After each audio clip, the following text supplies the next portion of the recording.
Mchezaji wa Young African Pacome anachezewa faulo mbaya sana na mchezaji wa JKT. Tazama faulo ilipoanzia.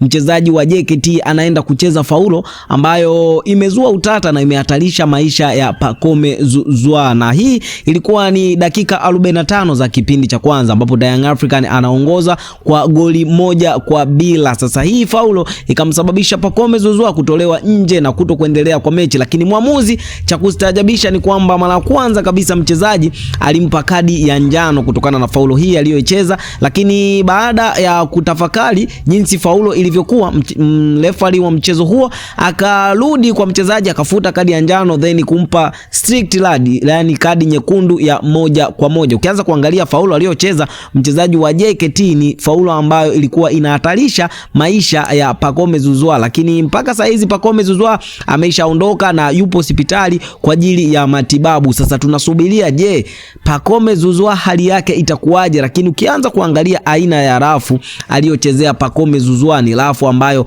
ni mbaya sana.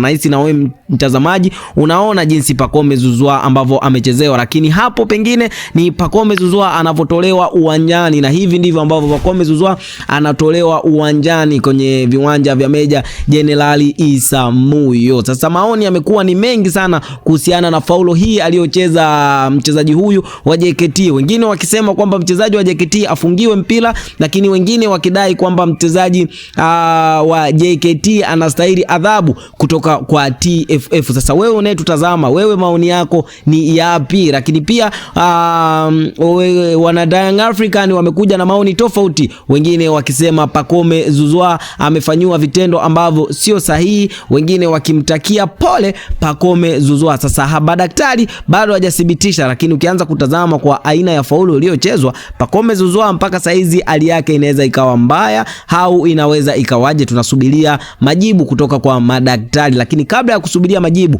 wewe je, unasemaje kuhusiana na faulo hiyo? Lakini pia utuambie wewe unamtakia Pacome Zouzoua pole ukiwa mkoa gani? Drop comment hapo chini, lakini pia usisahau kusubscribe na kubonyeza alama ya kengele kwa taarifa zaidi. Hii ni Tubone Media na mimi ni Tubone, hadi wakati mwingine, bye bye.